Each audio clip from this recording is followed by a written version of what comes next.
world over in the different time zones, in the different continents, in the different countries. Ladies and gentlemen, green morning, green afternoon, green evening, green early morning, and green late evening as well. Let's take different 5 time zones. Now, wherever you are world over, we extend you a very warm welcome. We hope you are taking care of yourself, your family, your neighbors, your community, your society, your civilization, and whosoever is directly or indirectly in touch with you, and you're taking care of all of them. This evening, ladies and gentlemen, we are completing 300 webinars, and you can be proud of it that we started this campaign, this particular innovation, this particular series, and this particular humble effort, basically to making education relevant. Doctors, nurses, paramedical people, they are great warriors. But let me also assure you that teachers, educators, principals, directors, vice chancellors, corporate and experts like Mr. Anil Manchanda, Mr. Fred Platt, Mr. Jitendra Rami, they are also contributing a lot to humanity and society during these difficult times. I see a beautiful water flowing, and what a beautiful stream coming over here, and earth is rotating around what that geographically we will see a little later. It's a proud privilege that this is a special series on water related issues, and the expert and the head and the senior advisor of ICSI, International Chamber for Service Industry, Mr. Anil MANOCHA, right from Singapore, is sharing his views with all of us, along with distinguished guests and the team which has come over here. Mr. Fred Platt is the chairperson, South African Water Chamber, City of Johannesburg, Gauteng, South Africa. We extend him a very hearty welcome, very warm welcome. It's a pleasure to have him. Mr. Jitendra Rami, he's a director, West Coast Marine Yacht Services Private Limited, based out of India. Mr. Anil Bonocha, he is the senior advisor for our chamber, but also he is executive director, Ion Exchange Asia Pacific Private Limited, based out of Singapore. So, ladies and gentlemen, let me quickly flip through few of the slides so that we all are on the common frequencies. And meanwhile, I would request you, if you have already logged in, wonderful. Otherwise, you can tell your friends, your colleagues, and others, because this evening is going to be very, very meaningful and powerful as far as the national waterways and economic proposition, managing the water resources with a special presentation, case study discussion. Everything is coming from South Africa. So kindly go on to the YouTube, open the channel over there, come on the YouTube, live, see the deliberations and presentation, which is going to take place by our distinguished speakers this evening. Ladies and gentlemen, our chamber, since 1994, International Chamber for Service Industry, with the non-resident Indians, corporate and the government interface, from time to time, whatsoever is the need of the hour.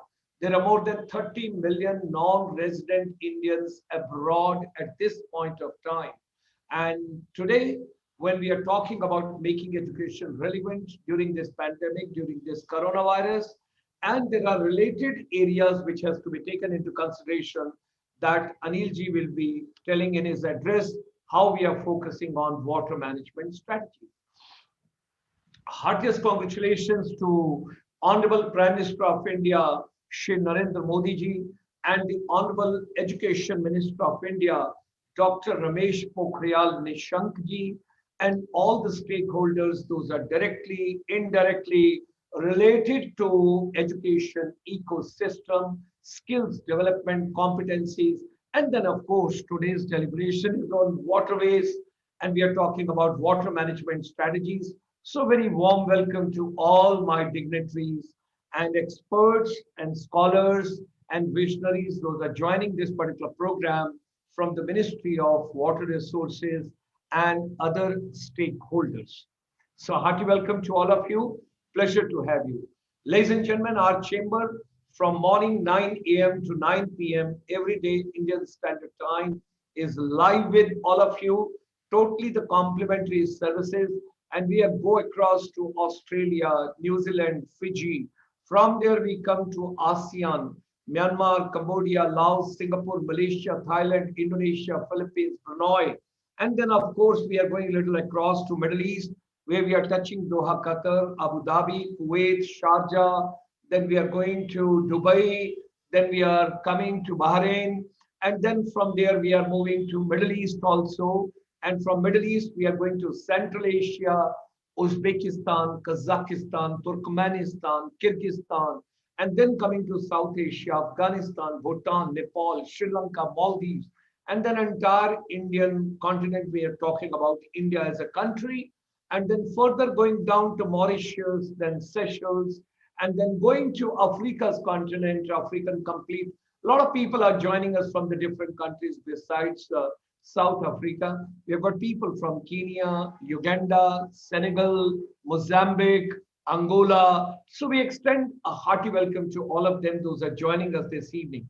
And also at the same time, my brothers and sisters, those are joining us from Canada, Latin America, United States, Europe, different countries, wherever you are in different time zones from India, we extend a very warm welcome to all of you.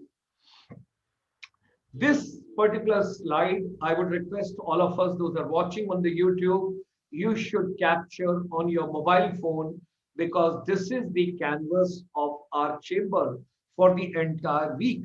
Monday to Sunday, what all we are doing. Of course, the main title is Making Education Relevant. It's a global webinar series. It's a global confluence of intellectuals and corporate. And we are organizing this program Monday to Sunday, Monday, Tuesday, Wednesday, Thursday, Friday, Saturday, Sunday. We go up to Sunday, Monday, Tuesday, Wednesday, Thursday, 4 days is purely on youth and teachers empowerment, new skills, new competencies, startups, stand-ups, entrepreneurship, employment, everything related to that, and education ecosystem. Friday evening, right from Singapore, we bring this program to you, that is water management strategies. Every drop of water is precious to us. And as it is a part of the education system, Anil ji will talk about that in a little while. Anil MANOCHA being ahead, he will discuss about it. Then, ladies and gentlemen, Saturday evening at 5 p.m. These are all 5 p.m. programs. So 5 p.m. on Saturday, we take you to Chicago, where on 11th of September, 1893, 127 years back, this gentleman in a saffron turban, he told the first sentence and the universe got up, sisters and brothers of America. And that's Swami Vivekananda ji's, my God, mesmerizing. And that is, what did he say for education and the youth empowerment in his life journey? He lived up to 39 years. So we talk on every Saturday evening, 5 o'clock with him. And then comes Sunday. Sunday is very important, both ways I'll share with you. Because Sunday first program we have got at 5 p.m. That's a micro, small, and the medium enterprise, startup, self-employment, entrepreneurship. And then immediately followed by that, 7:30 p.m., we bring you a live program from United States, Canada, European Union, and a couple of other places when I talk about non-resident Indians for the new education policy 2020. And Sunday 3 p.m. we come to India ASEAN. Sunday morning we take you to Hollywood, Universal Studio, Burbank, California, Woodbury University. And then of course Saturday evening there's a special program, how to remain young, how to remain happy, how to think positive, yoga, meditation, naturopathy, nutrition, organic, everything positive, positive, positive. And then, of course, there's another special program for Indian youth, because people tell me all the programs are in English. So I wish to share with all of you 138 million people.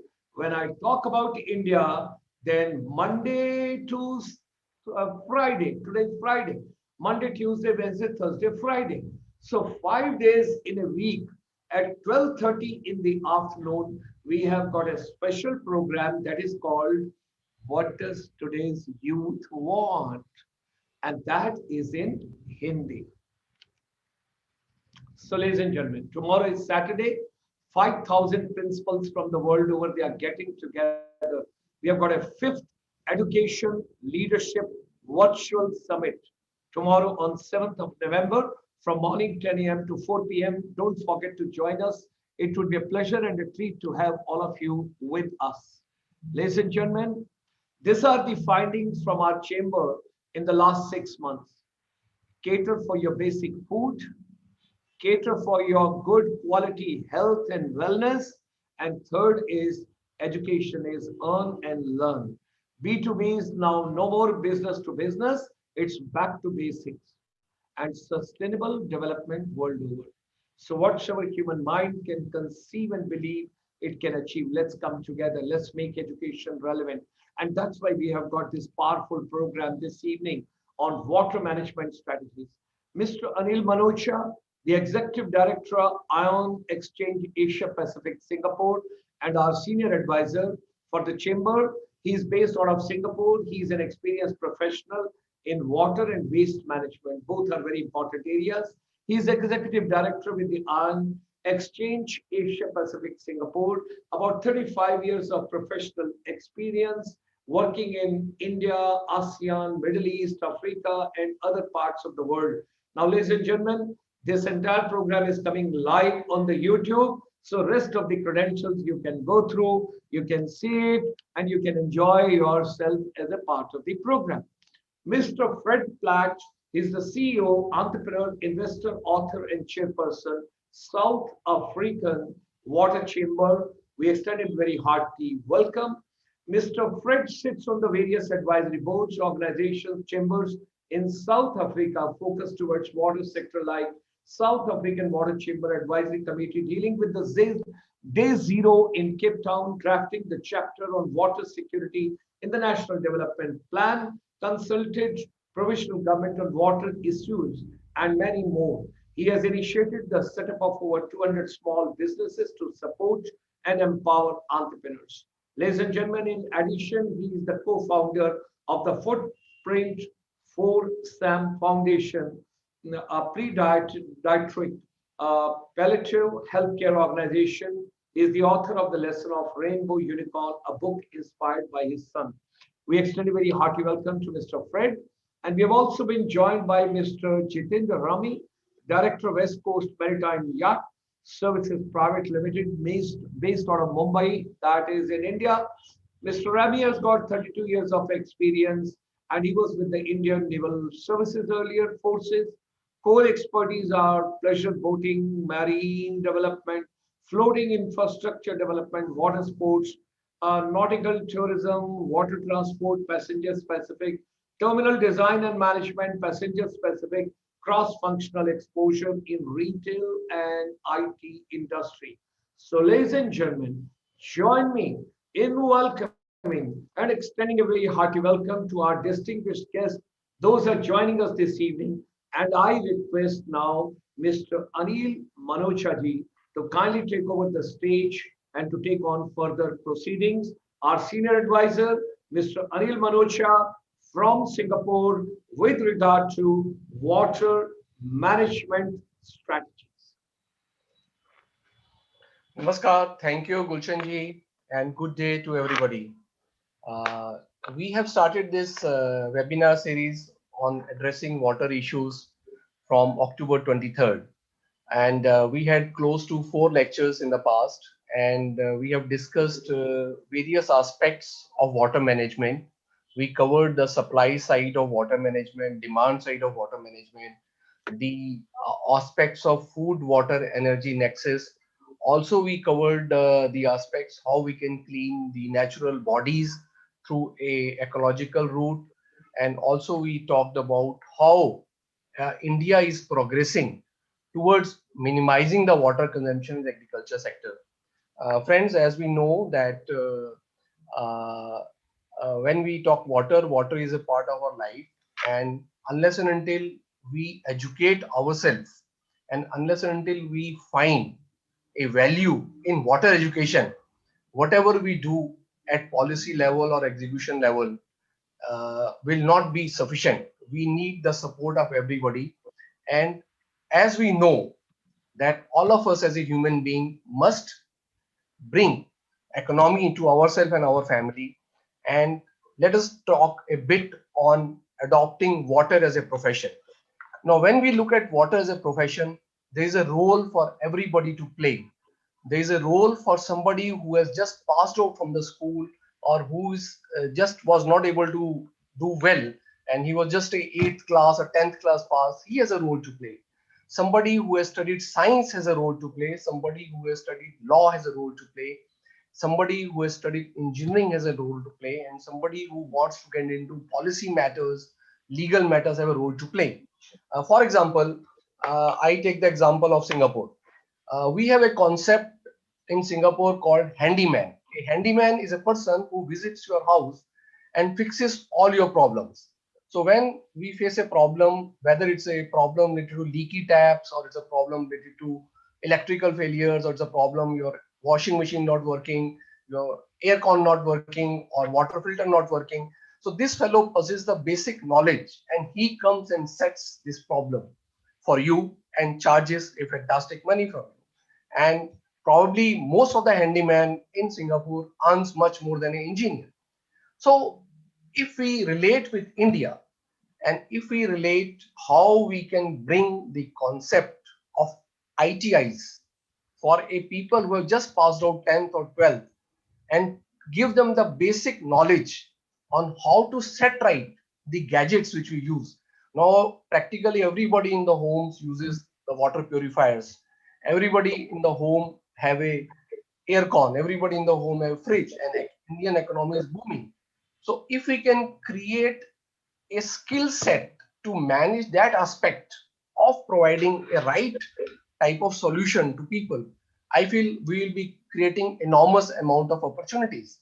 Now, when we go further down to people who do 10th, 12th and study science, so there is a scope for doing a lab related analysis work in the water field. People can analyze and generate reports. People can operate the water treatment systems, and we go further at engineering level. People can do the designing. Now, we also know that unless and until we have a social aspect attached to water, we cannot bring this, we cannot sensitize the issue. So a lot of work has to be played by the people who are from social sciences or who are from other fields. And at the same time, water is going to be a major crisis in the times to come. And as the water will be a scarce commodity, so you anticipate water related disputes. We have seen street fights on the roads. So we have seen fights among the states within India. We have seen fights among the countries within ASEAN. So we have seen all this. So somebody has to manage those disputes. Somebody has to give the advisory. So there is a lot of scope for lawyers and a lot of scope for people to advise policymakers and to advise the countries how to manage water disputes. So practically, we are having a scope for everybody in the education sector. And another very good thing about water sector is it's a recession-proof industry. So this industry will never have a recession. So even in COVID-19 situation, when you see in today's scenario itself, two-thirds of the world population does not have access to water for washing your hands. So means we are not able to address the pandemic with because of non-availability of water. So this becomes a concept of conservation. So let us understand, in the situation when the world economy is not doing well because of COVID, water creates such an immense potential for all of us. And if you see the balance sheets of most of the water treatment companies across the globe, they have not been affected. So they are doing pretty well. So a recession-proof industry. And another example I will say of a rural sector. Since India is inefficient with respect to agriculture, see, we consume more than 50% extra water as compared to world statistics. So there's a lot of scope for water conservation. So technologies like drip irrigation and all those things comes a lot of play. Implementing these technologies at village level will create so much of opportunities. So whatever field you talk, there is a scope.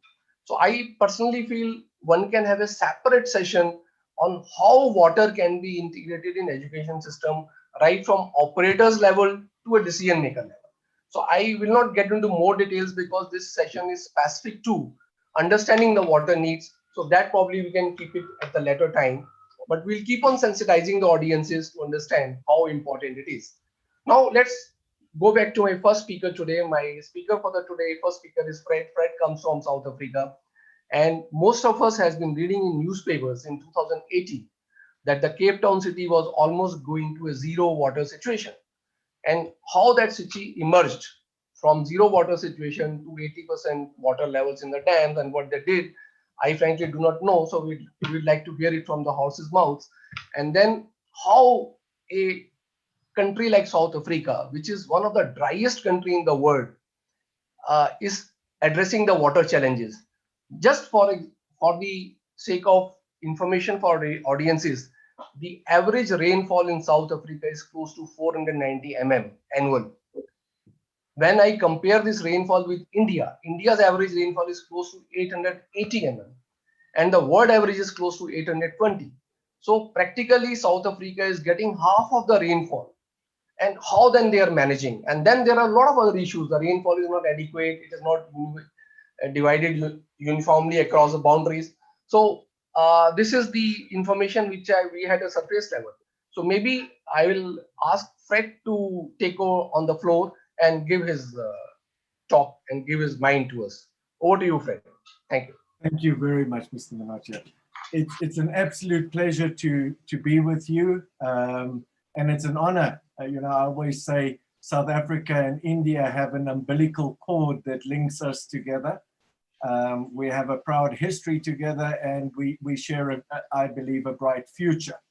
I must just say thank you to Dr. Sharma for this opportunity, and just say that in opening, it is so important to understand that water and the topic of making education relevant is so critical, because we immediately, when we deal with a water issue, we tend to say it's a matter of engineering or it's a matter of for the water people.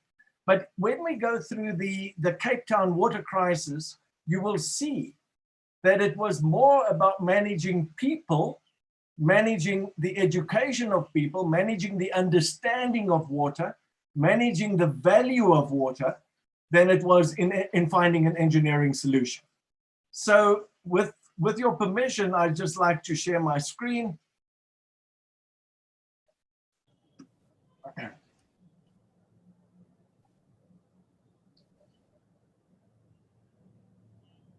All right, thank you. So what I'm going to be dealing with today is just some lessons from the Cape Town water crisis, and sharing some anecdotes, and hopefully, most importantly, what have we learned from it? How do we take the lessons that we've learned, taking us forward? For those of you who don't know, Cape Town, okay, so just a little bit of background. As you've mentioned earlier, South Africa is a water-stressed country.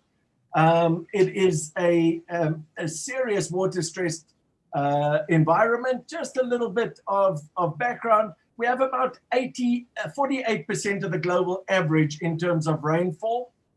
We're projecting a deficit of supply against demand of about 17% by 2030.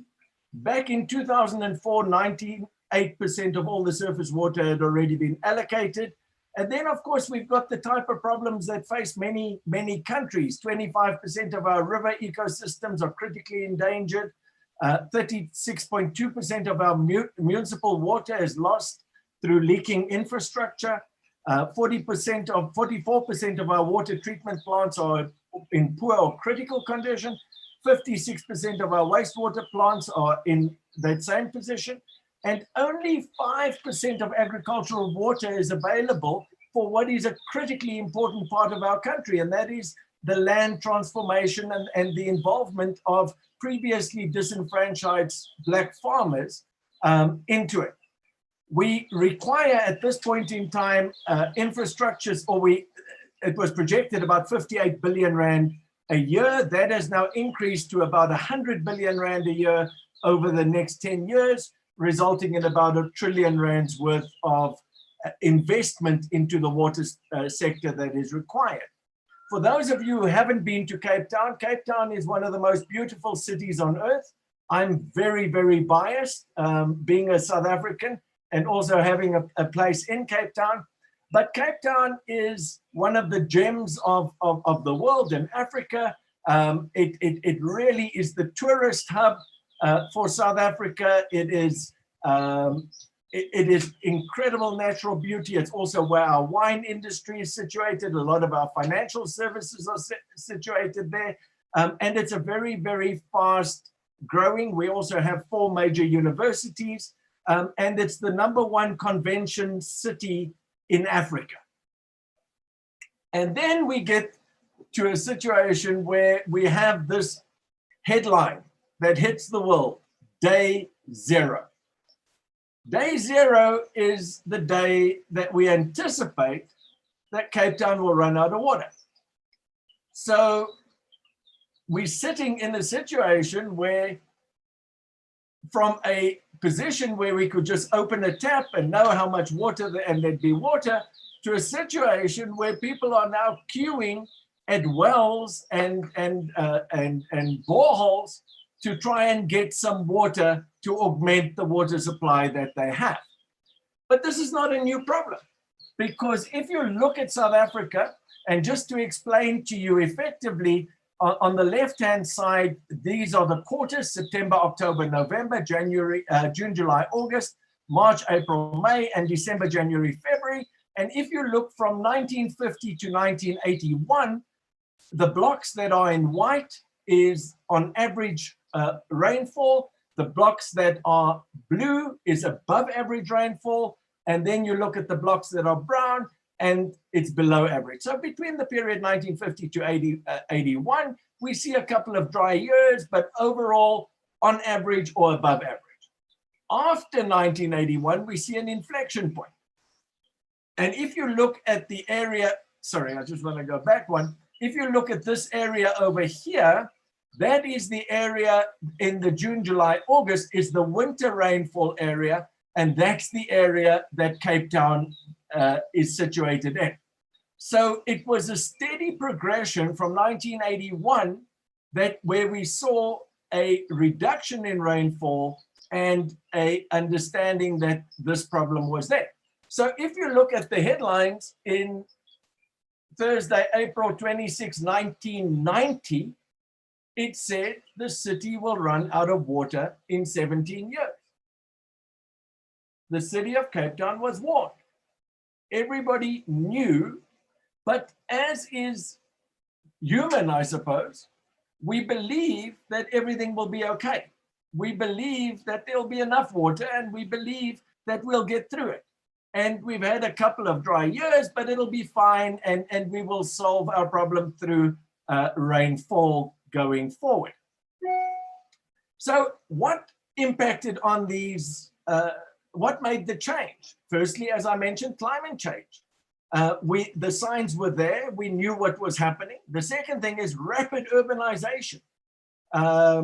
You know, we're seeing urbanization, as I'm sure you are, all around the world, but particularly in areas like Cape Town and Johannesburg, we're seeing urbanization at the rate between 3 and 4 to 5 times the global average.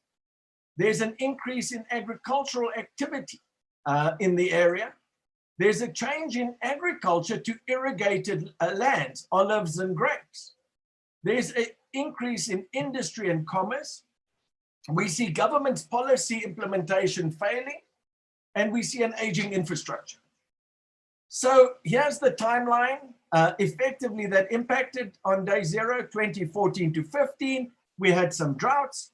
In 2017, low overall rainfall and droughts. And then in January 2018, we said, oh my goodness, we've got a problem. And then we kicked in. Between January and June, the dam levels were back, intervention had been done, And there was announcement that day zero was unlikely. And by September 2018, dam levels were close to 70%, and the city started easing water restrictions. I must just say that Cape Town is still just one drought away from a crisis, but there have been many interventions, and these are some of them. So from a water governance perspective, just to let you know, we have quite a complex governance structure within South Africa. So we have the Department of Water Affairs and Sanitation. In the national level, we have catchment management areas, water boards, regional water boards, and management forums at the kind of provincial level. And then we have water service authorities and providers at the municipal level, and quite a complex legal framework, as well as a constitution that protects water. And so within this framework, these challenges had to be addressed. And of course, to complicate things in Cape Town, the national government is the African National Congress, but the regional, the provincial government is the Democratic Alliance, and the municipal government is also the Democratic Alliance. So you had this political issue which complicated matters, which we will get to in a few minutes. But the Western Cape Day Zero plan kicks in. And this is how our dams started looking, and people started panicking. And of course, there had to be a plan to say, how do we address this crisis? Because it's going to impact on the economy. Now, just to go back a moment, and Mr. MANOCHA spoke about water and the whole industry about water. But what is critical to this debate is to understand that water is the ultimate economic enabler. So historically, cities are established along waterways, industry is established along waterways, and we understand, although we forget about it sometimes, because as urbanization happens and as we open a tap, we forget the fact that the single most important input into any activity anywhere in the world is water. And I often speak to CEOs of companies and chairmen and risk committees, and I say to them, what would your approach be if your single biggest input into your manufacturing facility was from a single supplier and there was a risk of you not having it? And they would say, we would go around the world, we'll turn things over, we need alternative suppliers, we need everything. And then you go back and say, but water is your single most important input, and you are delegating it down to a sustainability committee or to someone as if it's a green issue. It is a green issue, but you know what? It is central and it is core to all economic activity. The second lesson that I think we learned is that we manage water as a stock. So we have a stock of water, we consume water, and then we dispose of water. And when we start understanding that water is a flux and it just moves from one state to the other, and that all water around probably went through a dinosaur's kidney at some point in time, we start taking a different view on how we manage water. And this was thrust upon us within the Cape Town situation. So how did Cape Town avoid day zero? We'll go into a little bit more detail, but the countdown to day zero was 90 days. And what did they do it? There was no silver bullet. There was no particular one issue that said, this is how we dealt with it. The reality is that there were a number of issues, which included supply augmentation, urban water demand management, enforced reductions, hike in water tariffs, alternative water supplies, and pressure management. So all of those issues were brought into play. And again, it comes back to making education relevant. Because at the end of the day, it was about involving all of the stakeholders, getting everyone to understand the role they play, to understand what the impact of their actions were, collective actions, then aligning with water professionals, with the engineering fraternity, et cetera, and everybody taking up this responsibility to ensure that we don't have day zero. One of the most important things was public awareness. So the city of Cape Town looked at where their water was, and they realized that the majority of the water consumption was in houses, flats and complexes, retail offices, etc. And they took a number of steps, which at the end of the day, we will go through. And demand management was one of the major areas. Now, prior to the crisis, the average usage per person per day was between 308 and 378 liters per day, per capita. And that was used for flushing toilets, taking baths or showers, brushing teeth, running dishwashers, running washing machines, food preparation, household cleaning, drinking, watering gardens, cleaning driveways, car washing, and that's how we operate. Water was there and it was to be used. So all of a sudden in 2017, the municipality started ratcheting up the public awareness campaign. There was weekly updates on what was happening at the dam levels. There was, electronic boards on the freeway. And all of a sudden, every citizen of Cape Town started realizing there's a problem. In January 2018, with day zero looming, the city got more aggressive in announcing its day zero countdown. So every day there was a countdown, and based on consumption and based on reprojections, that day zero moved out or moved in. And people were incredibly engaged in understanding what is day zero, when is it going to happen? And of course, it caused quite a lot of panic, because day zero was the day that there would be no water, where people would have to go and stand in long queues and be rationed water, and that was the plan.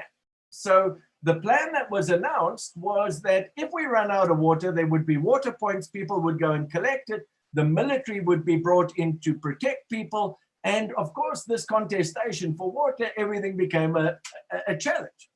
So there was a heightened outreach regarding the crisis. It prompted wide discussion. So where people had not worried about water, and those in business had in fact accounted for water as a single line called water and electricity on their balance sheets, and no one had spoken about water, water became the topic.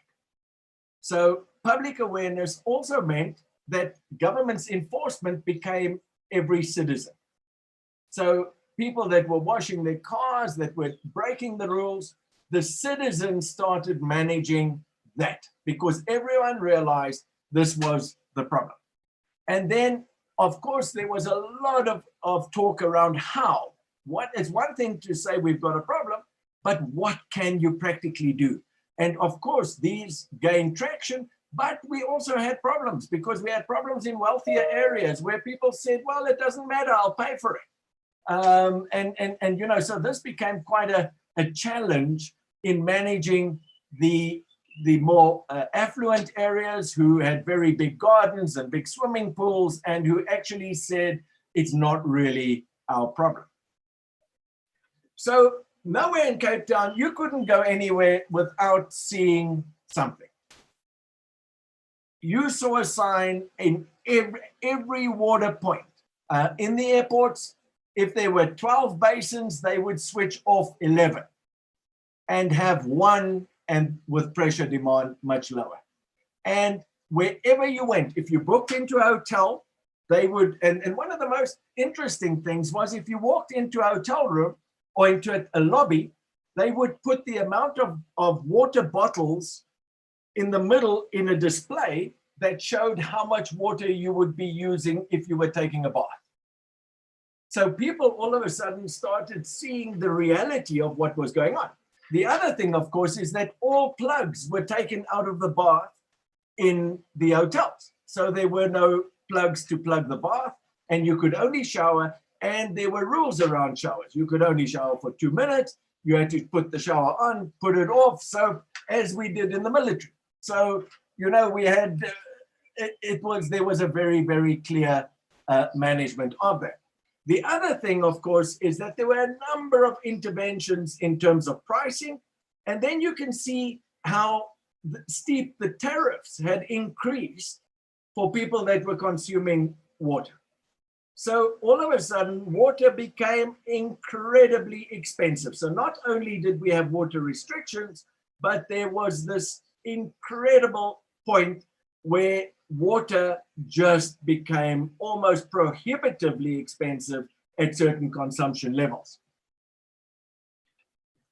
And then we see water consumption being driven down, and you can see compared to 2014-15, where it ended up in 2018, culminating in what everyone thought was impossible, and I think which everyone thought was impossible globally, and that was you had to go to 50 liters per person per day. And remember where we were in the 300s, the upper 300s, and we were now at 50 liters a day. And there was a plan.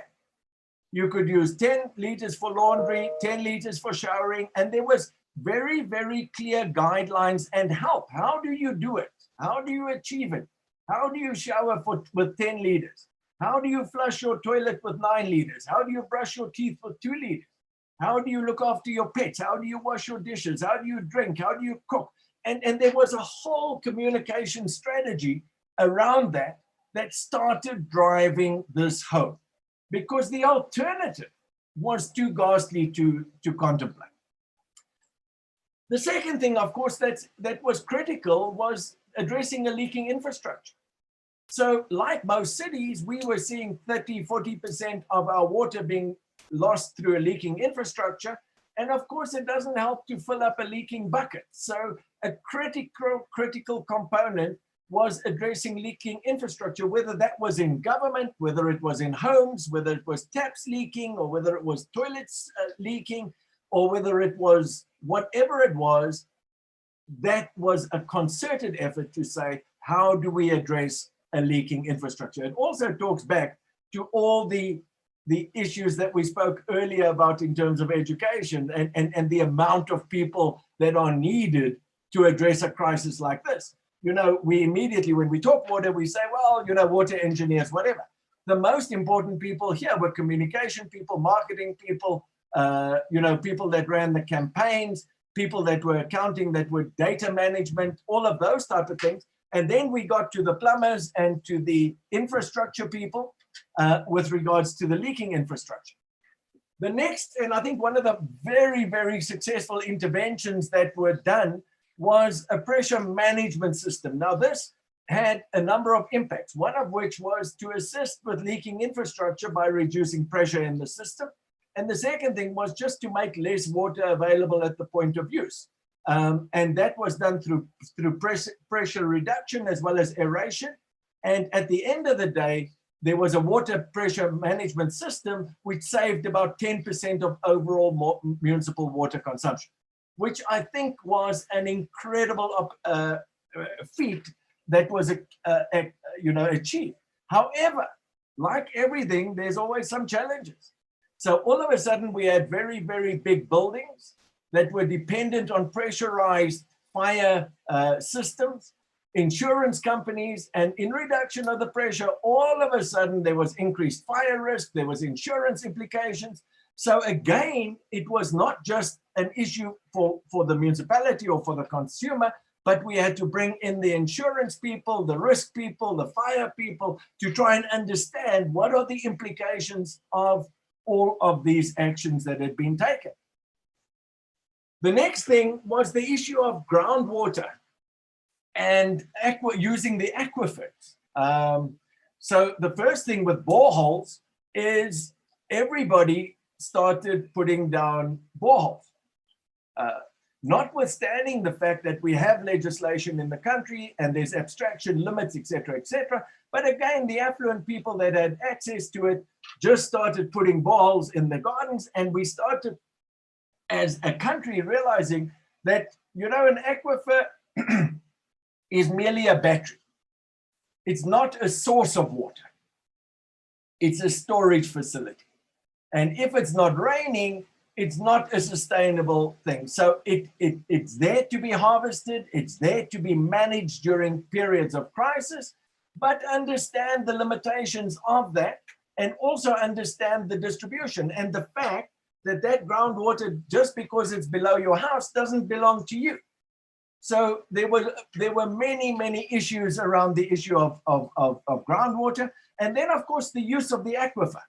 And there was this idea that the Cape Town Table Mountain aquifer, and there were people saying it's the biggest aquifer in the world and it'll never run dry, etc., etc. As you can see from this graph, it's not even on the top 37 aquifers in the world.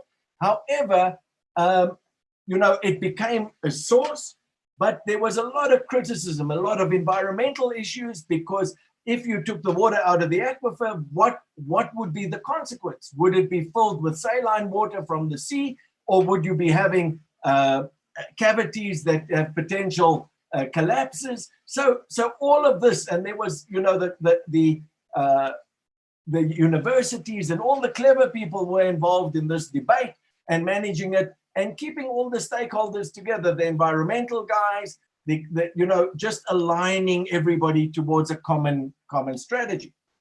Desalinization was identified as an option, but unfortunately the timeline to that was way too short. So the specifications that were written up and the commercials and the timelines were just impossible. And unfortunately, because of that, and the way that the council had gone, and again, because of the complex nature of the governance structure between the municipality, the province, the national, you had a situation where the municipality was only allowed to contract for a very short period of time. So they wanted to set up desalinization plants with a 2-year payback, which made them incredibly expensive specifications. And then you had to do the environmental impact, and then you had to take them down and rehabilitate the area, all as part of this whole cost. And so it became quite a politicized area.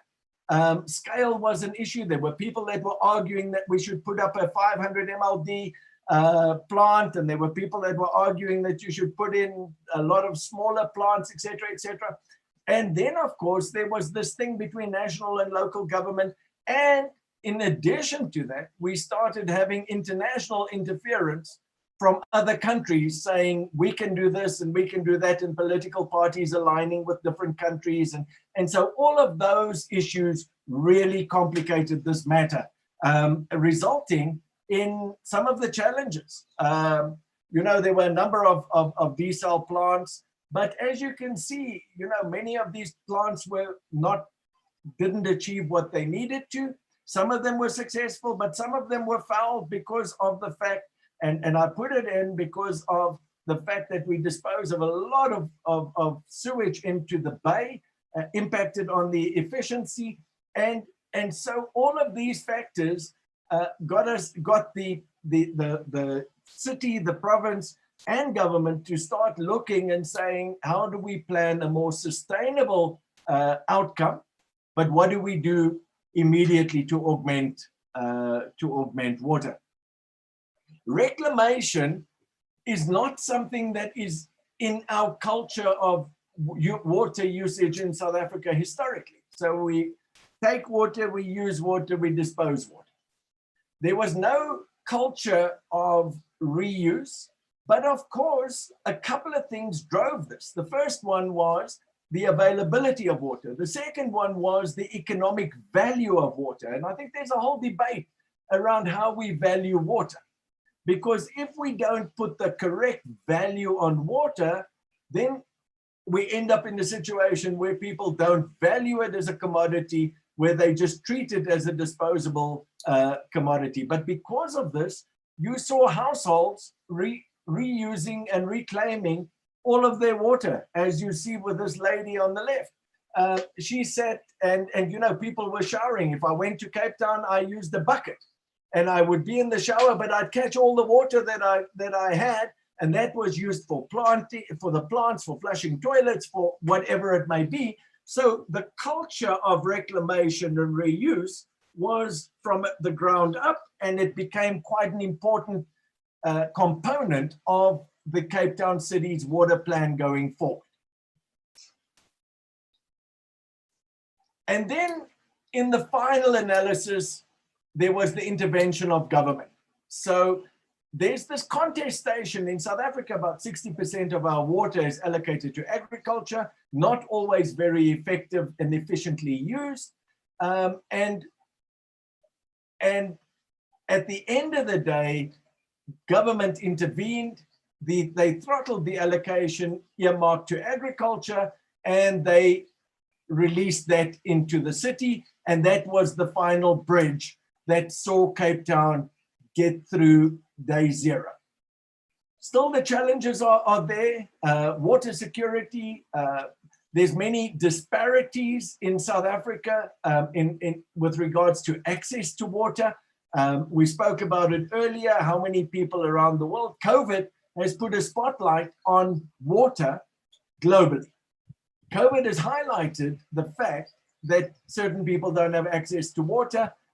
It is brought it to the fore within the South African economy. But I think it's also important to understand that when you view water as a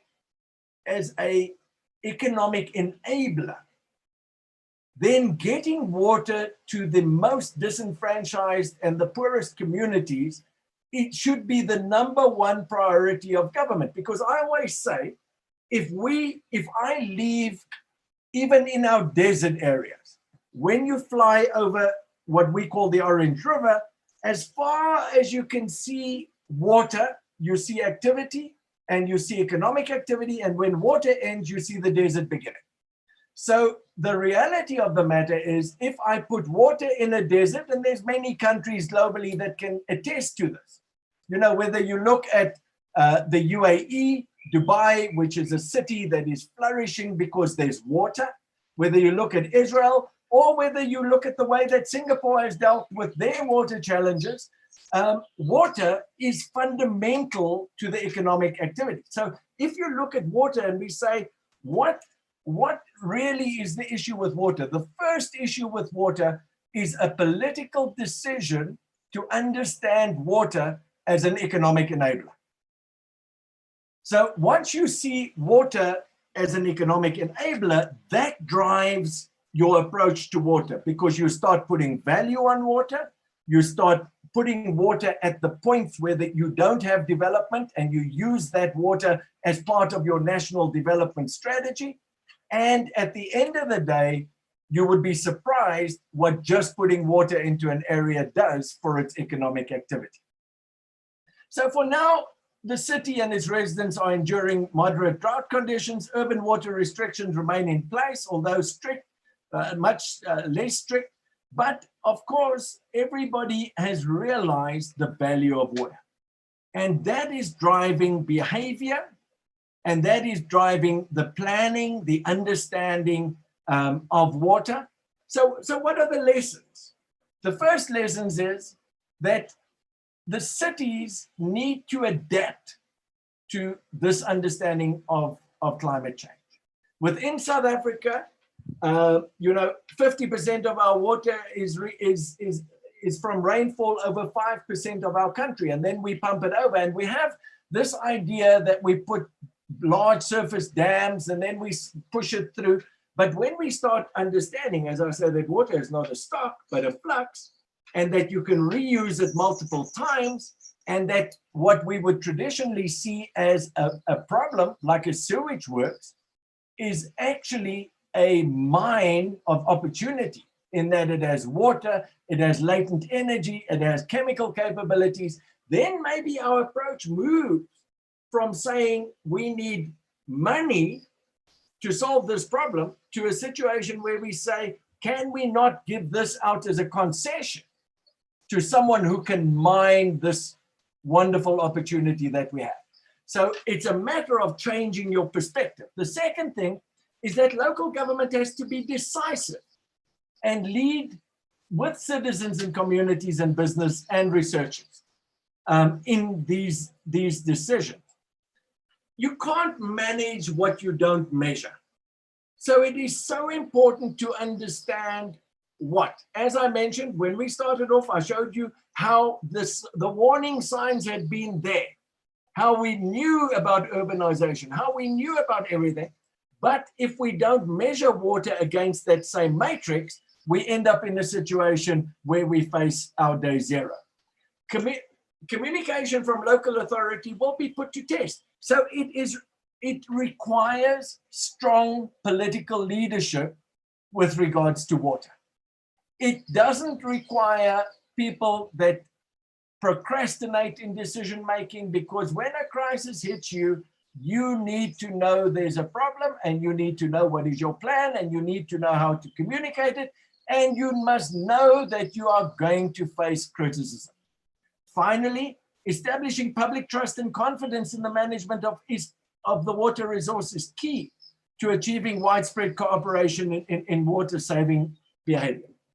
In conclusion, and I think it's so important and ties back to making education relevant, you cannot engineer a city out of a drought. You need to manage the communication, you need to manage the understanding, you need to get all the stakeholders together. It is not the responsibility purely of government. It is not the responsibility purely of the water professionals. It is not the responsibility of the academics. It is everyone's responsibility. And when we accept that, then we can make a meaningful change. And of course, this should be the foundation of our engagement with water going forward. Thank you very much for your time. Wonderful, wonderful. Please, MANOCHA Saab, let's go ahead. Yes, thank you, Fred, for such a nice presentation. Yeah. And whatever you were talking, in my background of my mind, I was seeing India facing the same issues. See, when you look at India, we have the similar type of issues. The central government is different, state government is different. Water is becoming a political subject. We give free water to farmers. Farmers don't understand the value of water. And when we get into statistics and try to analyze, we practically have similar type of issues. How Cape Town went through over it is by creating awareness, which was probably free of cost. And in terms of when you try to give economic value to water, and if we try to pick up certain good steps initiated in Cape Town, probably the threat which we have in India of 7 cities becoming a zero water cities in maybe in few years, maybe 1 or 2 years, we can eliminate that. We also picked up the concept of single use to multiple use of water. We just waste water one time use, but technically you can recycle the water 5 times. And I must quote an example here in Singapore. Officially by law, 5% of water which I get on the tap is a sewage treated water. So I drink the water which is 5% sewage treated water, and I am healthy. So I don't have water purifier at home. So this is a perception which all of us have to change. The moment we give economic value to water, the moment we realize what's the true value of water is, will be the day we will start improving. And to my audiences who are watching today, probably I would like you to look at your water bill and you look at how much you are consuming the water and how much you are paying to government, and try to translate that cost into the price which you pay for buying 1 liter of mineral water bottle, and how much you would have spent if that quantity of water you would have bought in mineral water. Then your eyes will open that what type of improvements I need to make.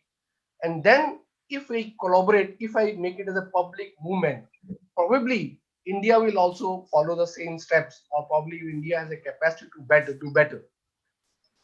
Another tip I would like to leave before I move to Jitendra is that though we talk about agriculture, economy growing in India, and we are the net exporter of rice, we are the net exporter of meat and all those things, and it brings economic growth.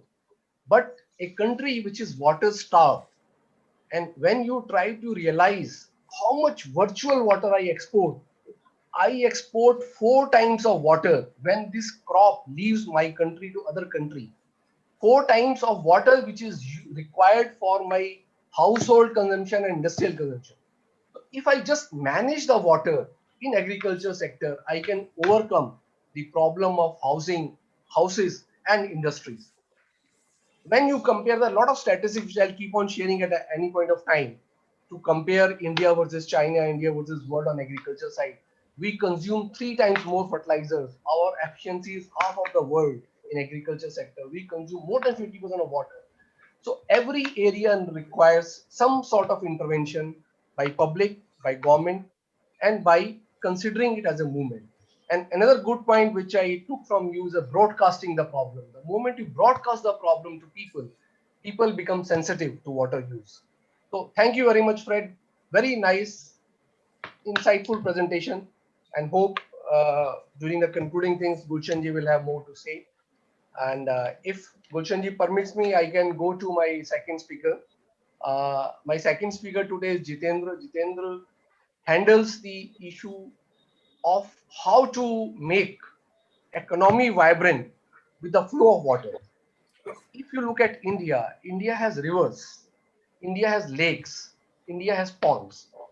So all those 3 places where the water is available, you can create economic opportunity. You can create waterways for transportation, which will be far cheaper than the current transportation ways. You can create economy in water by various methods, which probably Jitendra is the right authority to comment. So probably I will leave it with Jitendra to talk on this, and then we'll talk later after your presentation is over. Over to you, Jitendra. Thank you, Anil. It was wonderful hearing what Gulshan ji had started with and what Fred has said. I echo the same sentiment because I come from a maritime industry, and if there is no water, there is no maritime industry. I mean, there's no other way to put it. So the livelihood of millions and millions of people around the world who are employed in one way or the other, connected with water, depends on water. So as Fred has rightly made us all aware and enlightened us that how to protect, how to conserve, and how to ensure that there's water all around us. So if there was no water, people like me would go without job, and it would be a very serious issue. I would also like to share a small presentation that I have put together. Basically, it's mainly concerning about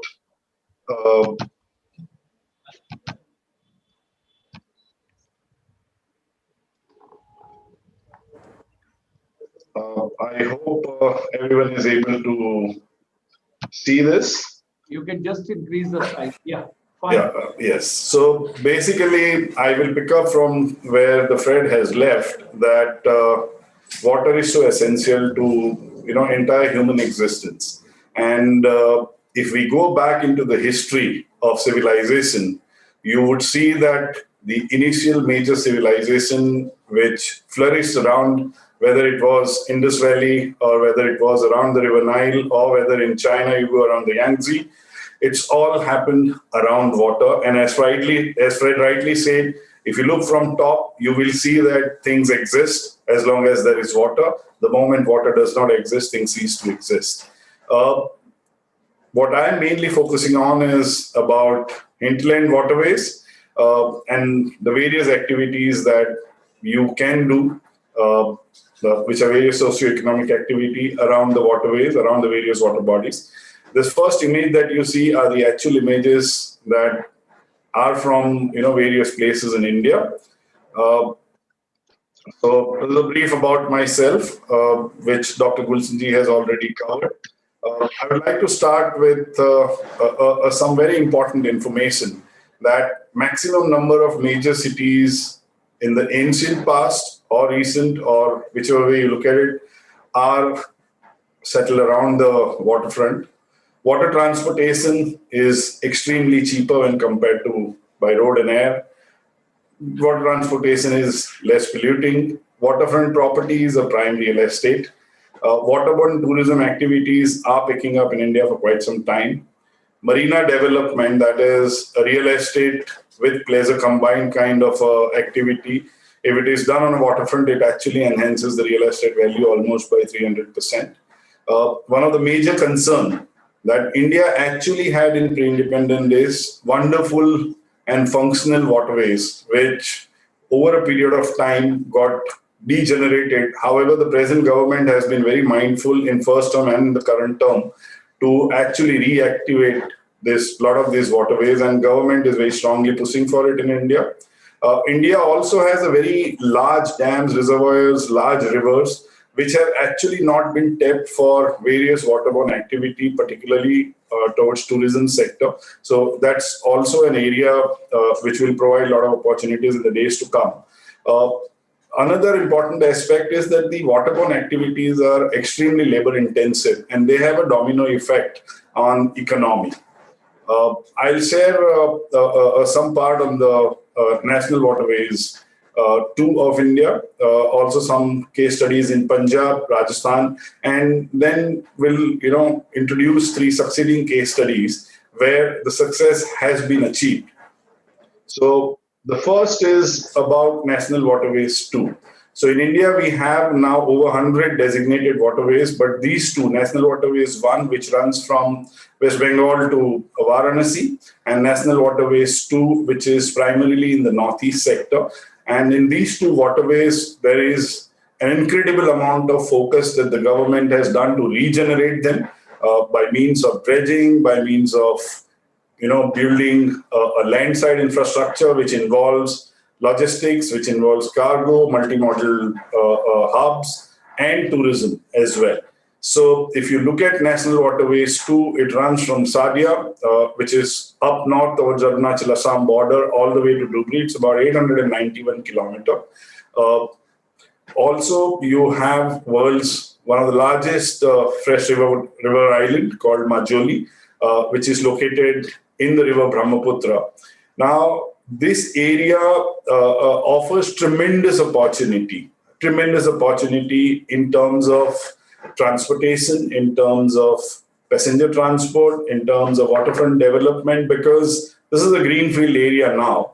Though the waterway has been exploited, has been utilized for various purposes, but the potential it has and what it is currently being used for is very minuscule. So a lot of opportunities exist as they have been listed out in the development opportunities. The government of India has initiated 2 very important policy decisions. One is Sagarmala, which is called prosperity-led to port development. So there's a lot of support provided by government through Sagarmala initiative. And another is something that has happened in a recent past called Indo-Bangla Protocol. So Indo-Bangla Protocol also eases off a lot of policy-related issues for anyone who wants to venture out from a business perspective and provides tremendous opportunity for goods as well as passenger movement and tourism. The second key area that I would like to focus on takes us to the beautiful and historical state in India, Rajasthan. It's a landlocked state, but has a fantastic heritage, has fantastic water bodies, and these are the mainly low-hanging fruits, I would put it that way, for anyone who has an interest. Lake Pichola. Udaipur is called City of Lakes in India, actually, and it has very large size lakes. Most of them are within the drivable distance of Udaipur city. However, there are some lakes, particularly Jaisamand and a Sambar Salt Lake. I personally believe that this lake has much more potential than currently what anyone is actually considering it, and could be the future for development of waterborne tourism activity, for various hospitality related activity. The third would be, I would take you through Punjab.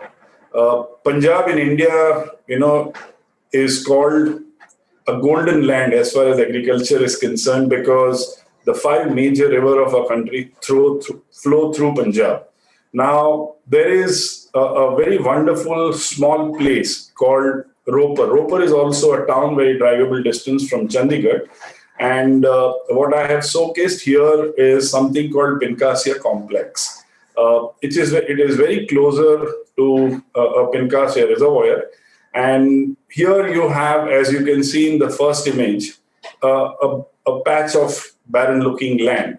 However, if you I have personally driven down there, and if you go there and see it for yourself, in the middle of this whole urban jungle, you have a lovely forest which is very dense, also has a thriving wildlife and a variety of bird-related activity.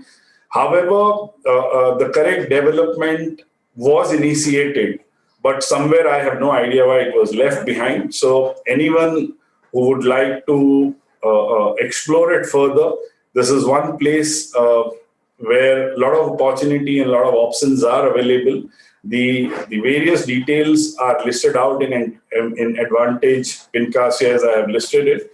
Besides Pincassia, Punjab also has some major dams and reservoir, Ranjit Sagar, Madhopur, Bhagra, and also most of these places, whether you take Ropar, whether you take Ranjit Sagar, Madhopur, Bhagra, you do not have to try anything extra to bring tourists here. These places are already similar with Rajasthan, that these places are already on a regular tourist map and a regular tourist route. The right kind of development and a product mix, if executed here, would automatically, bring in a lot of people to enjoy, will also help churn local economy, will generate tremendous amount of employment at this place. Further, I would like to take you to 3 case studies. We saw National Waterways 2 in Northeast. The second, we saw about what, there are large lakes around Rajasthan or Pincassia, what we saw.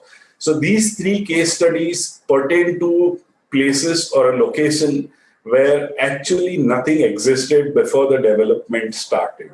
When I say nothing existed, a place like Tehri in Uttarakhand, which is a Himalayan state in the northern India, it's a Tehri dam.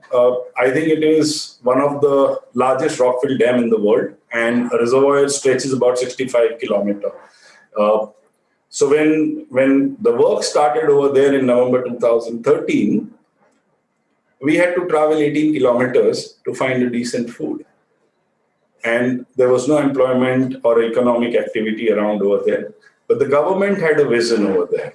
And they said that let's develop this place. So from nothing, if you go today, there are flourishing world-class resorts over there. From no boat in November 2013 to over 100 boats in water today. A wonderfully functional lake marina. There is a 22-room floating resort over there. So it's a success story that if a government provides right opportunity, if investor makes right decision, and if it is done with the right strategy, things can be turned around. However, as it has been said, that you have to ensure that the water is available over there. If there is no water, again, we will get into an area where whatever you try to do will not be sustainable. The second case study pertains to Mandwa Ferry Terminal. It's in the biggest, one of the biggest city in India, the financial capital, which is Mumbai. So Mandwa is just across the harbor, as we call it. If you take a high-speed boat, it's just about 20 minutes away. But about 6-7 years ago, if you left from Mumbai and if you reach Mandwa, you would get a shock of your life that you have come from one of the most happening places on earth, and in 20 minutes you have come where there is nothing. So the government again had a vision here, and they opened the opportunity for private players to come in. And the Mandwa terminal was transformed from an annual 850,000 people footfall to 2.5 million, and we expect it to reach 5 million in another 5 to 7 years window. So the development that was done at Mandwa was a stepping stone to do larger things. And the next thing that led to was construction of 2 more terminals, one on the Mumbai side, which is part of the Mumbai Port Trust Portland Regeneration Project, another milestone decision by the government. And then they constructed a RoPax ferry terminal on the other side at Mandwa, which is adjacent to the Mandwa ferry terminal. And world-class RoPax ferry terminal has been constructed. So to cater to the larger and increasing footfall demand, there is now a world-class double-ended RoPax ferry, which is operating, which can take 1,000 passengers and 200 cars. And what one needs to understand is that what has happened at these three destinations, whether you take it Uttarakhand, whether you take Mandwa ferry terminal, or you take a RoPax ferry, all these things has actually pushed local economy to a different level. They have generated hundreds and thousands of jobs. People's lives have actually been affected in a very positive way. And it's going to increase further and further. So I'll take you through, this is TEHRI development. So from nothing to over 100 boats over there. There is a floating resort, which you can see on the middle slide. What I must tell you is that if you go at the peak water level, you would be sleeping on a floating log hut themed resort, and there would be 800 feet water under your bed. And you are absolutely safe and you would enjoy that. So these are the amenities and the facilities that have got developed over there. In the end, I'll share with you how these places looked before any of this existed, and it would actually surprise you. Now, how this has happened at TEHRI, or how this has happened at any other places in India, mainly there were people who foresaw it, that things like this could be developed in absolute wilderness. Government provided much needed policy decisions and initial infrastructure development. And then they did the hand-holding by ensuring that the private investor, is looked after well when they decide to come and work in this kind of area. So this is about the Mandwa port development as it exists today. I already said that from 850,000 annual footfall to now 2.5 million. And this has happened basically by developing the right product mix, by understanding what people would want, and by catering to them that, by catering to all kinds of pocket. It's not that you have to be an extremely rich person to come and enjoy the facility here. You could just be a normal person who wants to have a nice family time. And it is ensured that the development is done in a manner that it fits all kinds of pocket. Now, while we are doing all this, we are also ensuring that we respect water. We respect what nature has gifted us and exploit it only to the extent that we don't abuse it. So that has been the cornerstone of any kind of developmental activity that particularly we have been part of, and we very seriously ensure and educate people around it that you have to respect water at all times. This is about the M2M ferry. This has just started in August 2020, and it has been a huge success. So what these three case studies or three success stories that I'm sharing with everybody tries to showcase is that if you do right thing, if you respect water, and if you develop on a sustainable basis, there is a lot of economic activity that can be developed. These are very small examples, to be honest.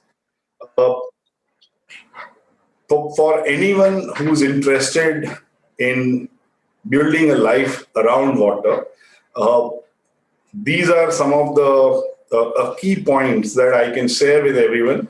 So first, on the right-hand side, the upper two images that you see are of a Mandwa port before any development started in year 2014. You can see there is nothing. The second is about the kind of boats and ferries that have existed over the last 50 years in Mumbai, and nothing changed. And the introduction of RoPax has actually changed the way people travel. And the last two bottom slides are of a TEHRI area before we went to work in 2013. And I'm very happy to share with you that, the TEHRI also has a certain amount of wildlife population. And that has also been catered to by government's policy decision that certain area of this region around the lake would not be exploited, and it would be kept reserved for a wildlife to thrive over there. So what we say that you build right, they will come. You build right, they'll come in plenty. So you got to respect the nature. You got to learn to coexist with nature. And as I said, not abuse it, but use it to your potential, and use it only to the extent that you contribute. It is extremely necessary to have a long-term vision and patience, because many of the activity that are getting developed around water in India are being done for the first time. So if you are not patient and if you don't have long-term vision, sustainability would become an issue. It is important for government to bend rules. I would not say break rules, but bend rules and do hand-holding. I would share an example of our current Prime Minister, Sri Modi ji, when he was a Chief Minister in Gujarat, and how to bend rules. It happened during when he was a Chief Minister, and that we will come at the last. Startup and further growth strategies should be very well researched. If anything that you are doing, if it is not researched for a long-term sustainability, the initial investment and the escalation that you have to do after that could become a serious concern. One has to ensure that the risks they are taking are extremely well calculated. It is essential to understand local population's habit and their spending ability if you want to build any kind of economic activity, and ensure that what you're trying to do caters to the aspiration of all size of pockets. If you are able to do this, then anything that you are trying to do, in our opinion, would become sustainable. So here is a small, I have a wonderful memory. This picture takes me back to 2012. It was taken on the waterfront of Sabarmati River. And our current Prime Minister, you can see waving at crowd, at people who had come to see the inauguration. And this was about development of a very small size water sports activity in the Sabarmati River. And you would be surprised to see the size of a project. It's a very small, where you can park 6 to 7 boats, where people of the city and the tourists would come and venture out. Now, when the government had tendered, it was tendered for one contractor, and they received 2 bids. Now, this riverfront is about 16 kilometers long. So ideally, under the policy decision and the existing framework of rule, government was bound to give away only one contract. What they did was, you can see that there are 2 banks. So the government divided the entire waterfront into 2 zones and permitted both the bidders. Now, this is called bending the rule in a very wonderful way, that they had 2 bidders. They had tendered only to give one contract. Eventually, they gave contract to both, because a single installation like this would not be sufficient to cater to the entire cities and the tourism population. And both of the contractor, were very happy. And I think it is running wonderfully well, because very recently we saw, just few days back, a Prime Minister flying from Ahmedabad to Sabarmati, from Sabarmati riverfront to Statue of Unity in a seaplane. And so you can see that how it has continuously grown.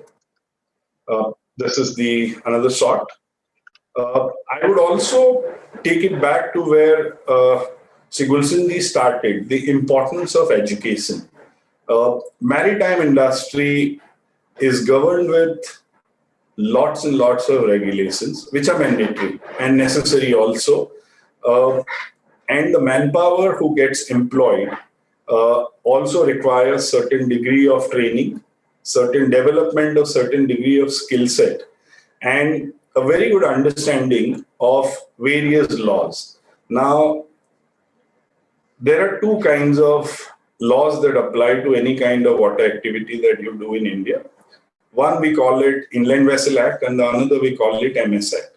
So the Inland Vessel Act pertains to any kind of activity which is being done on water in inland water. So the inland water includes all reservoir, all lakes, all rivers, and a territorial water, coastal water as we call it, till 5 nautical miles from the sea. And the kind of certification you need, or the kind of competency or a vocational qualification you need under inland vessel is different than the one you need for under MSAC. So under MSAC, we call it ocean to ocean sailing. That is sailing in the deep seas from one port to another, whether it is on an Indian coastline or you're going from India to another country altogether. So until about a few years ago, we did not have any structured training program in India or any school which was actually certifying the marine professional. With the Department of Youth and Sports Affairs, Ministry of Sports, Government of India, we have an apex body called Yachting Association of India. They instituted the whole training program and started certification of people.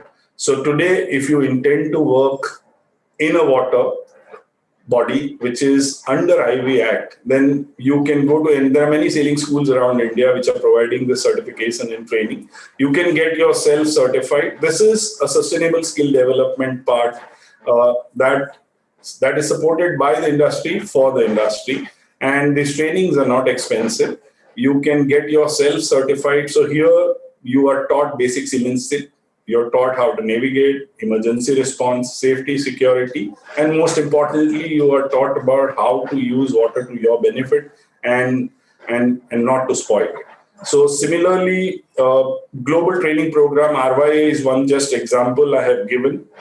It's a Royal Yachting Association certified. So like RYA, there are many other programs available around the world. So anyone who intends to make a career in maritime industry will either have to get themselves certified under IV Act if they intend to make a career within the inland water area, or they'll have to go and get themselves certified for venturing out into the deep sea or in oceans. And accordingly, there is certain degree of responsibility in a sense that comes into individual with these kind of trainings. With this, I conclude and say that once again that the water is a very sacred resource and millions people's livelihood depends on it. Let's respect it and let's ensure that we treat water right. Otherwise, water will not treat us right. Thank you.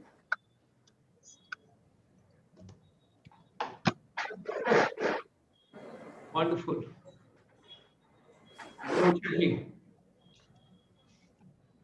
Thank you, Jitendra. Very insightful presentation, and it brings another aspect of doing business with water and how you can increase the economy of a place which is not cities. So we can generate employments and we can generate a lot of activities where people will give boost to economy. You brought the right subject for respect for nature. So I will I'll say always, water is life, and there is a life in water. So unless and until we don't respect the water, we will not be able to achieve what we are all thinking, whether it's economic growth, whether it is sustainability, whether it's our own life. And with this, I will also like to plead to my agriculture sector people that please sit for a minute and think how much water I am using for producing a crop. What is the international standard? Am I abusing the facility given by government of free energy and free water? Can I become more sensible to protect this resource so that my future generation will not blame me for not giving them enough water? There is a very nice clip by our former president, Dr. Abdul Kalam, which depicts the future of water in 2070. So India is heading towards a situation that if we start and if we use the water the way we are using, in 2070 there will be a law that even women cannot have hair on their head because there will not be water. And what Fred was saying, that there will be military guarding the water resources. So that may become reality. So people like us who are today the guardians of the natural resource should wake up and try to protect this resource for our future. With this, I will thank Jitendra and Fred, both of you, for giving such a niceful presentation, and I will leave it with Dr. Gulshan to make his concluding remarks, or if anything which you want to ask to any one of us. To you, Dr. Gulshan. Thank you very much, Anil MANOCHA ji. It was such a wonderful presentation by both the participants, both the distinguished guests. Now, there are a lot of takeaways from Mr. Fred Platt, and that has to be applied in various places, various cities. And I think we should take on that as a case study, which can be taken at a research level. It can also be taken in institutions. And as the entire series is making education relevant, I personally feel last week you brought Brazil, and this week you brought South Africa. So whatever case studies you are bringing, we should try and incorporate them into our education ecosystem. Because after all, whatever we are studying, whatever we are taking the academics or the skills or the competencies, it got to become an integral part of my day-to-day life and day-to-day living. Otherwise, it becomes theoretical. That is something very important. So I think it was a remarkable case study which we understood, and so elaborately, I mean, so much in detail he covered it, and each and every slide was splendid. So my deep regards and thanks to Mr. Fred Platt. It was wonderful, and we would like to take that ahead. Coming to Jitendra ji, I would say mentally, psychologically, physically, digitally, he took us to the entire span of India, to the various places, and he took us to Rajasthan, he brought us to Punjab, and then both Sagarmala and Indo-Bangla Protocol also he discussed. And then finally, he gave the color and the commitment of the Honorable Prime Minister also, he himself taking right at Sabarmati.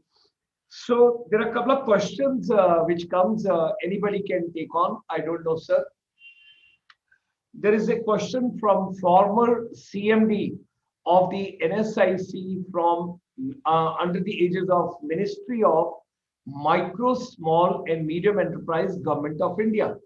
The chairman and managing director, he has got three areas which he has discussed. First, he says, rightly said, we can't manage what we can't measure. We can't manage what we can't measure. So we got to measure it, then only we can basically manage. Second part, he says, water is available, but what needs to be done is to prevent contamination of the water by industries. Contamination of the water by industries, because he deals very closely with the micro, small and the medium enterprise. And his third observation, which he has told, billions of dollars being spent on cleaning of rivers, but to no benefit. What needs to be done? These are the three observations coming from his side. And there are two specific questions to Mr. Jitendra. This YA certification which you told, training for employment generation or whatever it was, like Ministry of Tourism, Government of India has got a separate association for guiding services. Does it have a manyata from any ministry, any government body? That is first question. Secondly, where is RYA training center located? That is the second one. And third one, down below you have shown one logo, SSI. So they want to know what exactly, where it is located, what it is. So these are the things we can take on. Both my distinguished guests, they can take on, and we can move on further on to that. Okay. I would answer first from the SSI logo. So these training schools are available in Mumbai for sure. SSI is in Mumbai? Yes, it is based in Mumbai. And anyone who's interested in finding out more, RYA. RYA is also in India. The training center is available in Mumbai. The nearest outside India, it is in Dubai, it is in Thailand, it's also in Singapore. Now, if anyone intends to do more research, particularly about the sailing schools available in India, if anyone just searches simply on Google sailing schools in India, and it will give you the whole list. Coming back to the very important question that the YAI certification has any government validity. Sir, the YAI certification has been recognized under IV Act. So if you have a YAI certification, let's say I am from Mumbai, I'm based in Maharashtra, I know for a fact that if you have a YAI certification, you are allowed to use that as a license, legitimate license to drive the craft for which you are certified. So YAI license is particularly about a small size craft or a small size vessel. And the moment you have that, so today if I have a boat, let's say in Mumbai, and if I want to drive boat, it is mandatory for me to have a certified driver or a certified operator for my boat. If I do not have that certification either from YAI or from any other agency, then the driving of a boat becomes illegal. So YAI certificate is valid today. Okay. And also there is a question being posed from Manipur. Manipur is a beautiful state in northeast part of India. So there is a question posed from a lady from there, and she says, I'm from Manipur, from the eastern part of India. There is a fresh water lake which is called Loktak Lake. It's a Loktak world only floating islands. Yes. Floating islands. And what can be done to preserve and promote the lake from extinction? I would suggest that Fred or Anil are possibly the right people to answer on what could be done to prevent it from extinction. But I am aware of the lake, and I am aware of the kind of transparent water that the lake has. It's only to be seen to believe it kind of a place. And it's a God's gift to humanity. Also, it's that kind of an environment over there. So what kind of activity can be done is something that I can comment on, that you will have to not permit any kind of a motorized boat activity over there. And you will have to do maybe solar powered boat or maybe something which is non-mechanized.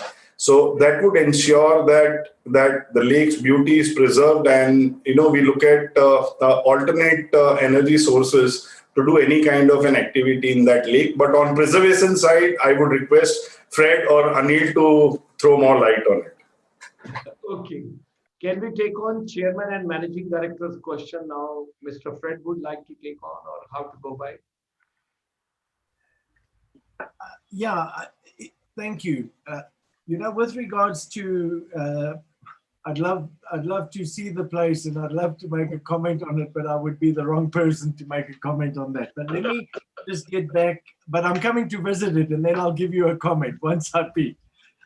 With regards to measuring, what we manage, and we can't manage what we don't measure, I think it's such a critical understanding that forms the foundation of our approach to water management.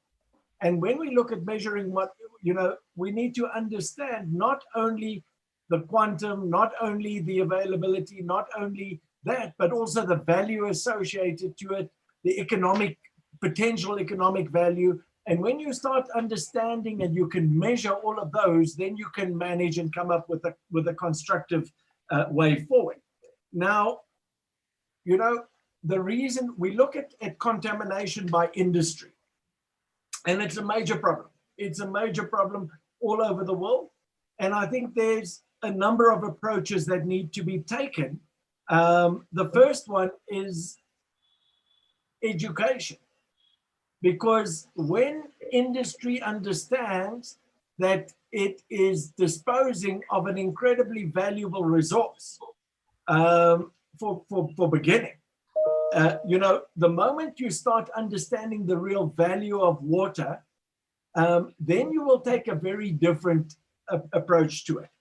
So that's the first thing. There's the element of government legislation and the implementation and the management of it. And that becomes politically difficult at times, especially when you're dealing with a very critical industry in a particular area and people look away because of whatever the case may be. But then the third component of that is, it's the responsibility of the collective, the people. And we saw that within Cape Town, that when the collective started saying, hold on, we don't accept this anymore. We can't, you're disposing a precious resource. You're contaminating a resource which impacts on us. And those discussions start taking place. And then, of course, there's the final element to that, and that is the issue of taking corrective measures where people are not prepared to do that. And that I believe that once these steps have been exhausted, then government and regional government, municipal government then needs to say, regardless of the outcome, we are going to take the necessary steps because we're preserving all of our futures. And we cannot put the stake of all of our futures at risk for the benefit of a few. So I think it's a very, very critical component. But again, when you take an integrated approach and you involve all of the stakeholders and people start understanding what the impact is, what the economic loss or benefit is, and then, when we come to the end and the last point that was made was about we spend so much money and we don't see the results. Now, there's a number of reasons for that. But the first reason, I believe, is that we isolate a problem and we deal with it. We think we're solving a problem by just throwing money at a particular problem. When we don't contextualize the whole process and we don't put an economic value and we don't have stakeholders involved in that entire process and we don't understand, and so often we start at the end instead of at the beginning. So we see a problem, we deal with a problem, and then we say, oh my goodness, we haven't really achieved anything. When in fact, if we sat for a few moments and said, who are the stakeholders? What are we trying to achieve? What is the outcome that we are looking for? Who do we need to involve in this process? And now we design a process and now we spend the money, but that money against a predetermined outcome and against a predetermined goal that we can again measure and we can manage. Thank you. Thank you very much. Anil, MANOCHA ji, anything would you like to convey for the next Friday? Because every Friday, ladies and gentlemen, is dedicated to water services management, water resources management, water related issues, couple of other things what we have got. Have we already planned, or would you like to take time and then we would, because a lot of audience are watching, so we can, in case if you want to announce something. Comment. Before I go to next week, I will also like to say that if you look at India, roughly 6% of fresh water industries consume, but they pollute the complete water when they try to dispose to the rivers or lakes. You will see this problem more grave when we look at Mekong River Delta in ASEAN region, that what type of pollution is thrown into the river upstream from a country, say for example China, and what type of consequences Vietnam faces. Like total fishes die, total economy dies, and what type of consequences down Cambodia faces, that 85% people don't have drinking water. So these are the issues which we have to address at the policy level. The moment we will respect the nature and we'll have the right pricing for water and we'll have the right policy interventions, these problems will get reduced. I will not say it can be eliminated, because people will have some economic interests and all those things will happen. So I will only say that this is a problem we have to continuously educate and come to a solution. In certain countries, you have to pay for the water you draw. Also, you have to pay for the water you discharge.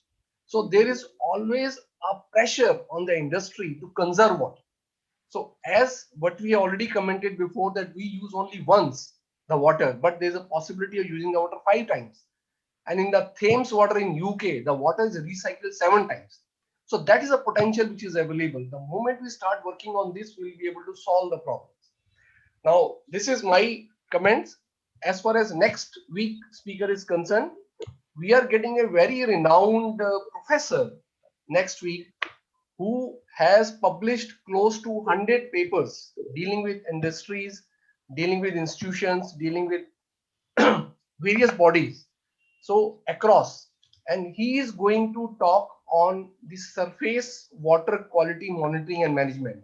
He is Dr. Zaki. He is from Malaysia, and he is teaching in a university heading the environmental section, as well as he is consulting various governments and all.